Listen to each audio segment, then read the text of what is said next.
एक मेंढक अपने 3 बच्चों के साथ जंगल में नदी किनारे रहता था। उन चारों की दुनिया जंगल और नदी तक ही सीमित थी। बाहरी दुनिया से उनका कोई वास्ता नहीं था। खाते पीते बड़े आराम से और मजे से उनका जीवन कट रहा था। मेंढक हष्ट-पुष्ट था। उसके बच्चों के लिए वह दुनिया का सबसे विशालकाय जीव था। वह रोज उन्हें अपनी बहादुरी के किस्से सुनाता और उनकी प्रशंसा पाकर फूला नहीं समाता था। एक दिन मेंढक के तीनों बच्चे घूमते फिरते जंगल के पास स्थित एक गांव में पहुंच गए। वहां उनकी दृष्टि एक खेत में चरते हुए बेल पर पड़ी। इतना विशालकाय जीव उन्होंने पहले अपने जीवन में नहीं देखा था। वे डर गए, किंतु उसकी विशाल काया को देखते हुए देखते रहे। तभी बेल ने उंकार भरी और मेंढक के तीनों बच्चे डर के मारे उल्टे पांव भागते हुए अपने घर आ गए।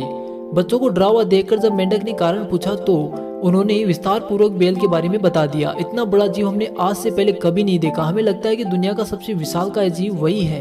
अपने बच्चों की बात सुनकर मेंढक को बहुत बुरा लगा। उसने पूछा कि वह जीव दिखने में कैसा था। उसके 4 बड़े बड़े पेट थे, एक लंबी सी पूंछ थी, 2 नुकीले सींग थे। इतना शरीर तो इतना बड़ा कि आपका शरीर के सामने कुछ भी नहीं है, बच्चे बोले। यह सुनकर मेंढक के अहंकार को जबरदस्त ठेस पहुंची। उसने जोर के सांस खींची और हवा भरकर अपना शरीर फुला लिया। तभी फिर बच्चों से पूछा, क्या वह इतना बड़ा था? नहीं, इससे भी बहुत बड़ा था, बच्चे बोले। मेंढक ने थोड़ी और हवा भरकर अपना शरीर और फुलाया। क्या इतना बड़ा? नहीं नहीं, इससे भी बड़ा।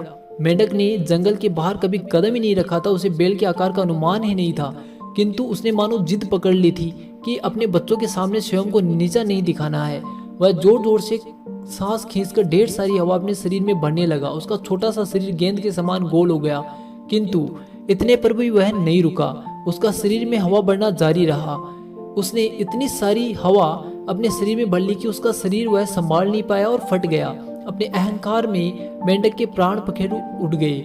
सीख ये है कि अहंकार का पतन का कारण है, मतलब अहंकार ही पतन का कारण है। तो दोस्तों, आपको ये the frogs and the ox story in Hindi कैसी लगी? आपको अपने कमेंट्स के द्वारा में अवश्य बताएं। और ये मेंढक और बेल की कहानी पसंद आने पर लाइक और शेयर करें। ऐसी फेमस जो फेबल्स है, story for kids in Hindi है, पढ़ने के लिए हमें सब्सक्राइब कर लें। थैंक्स।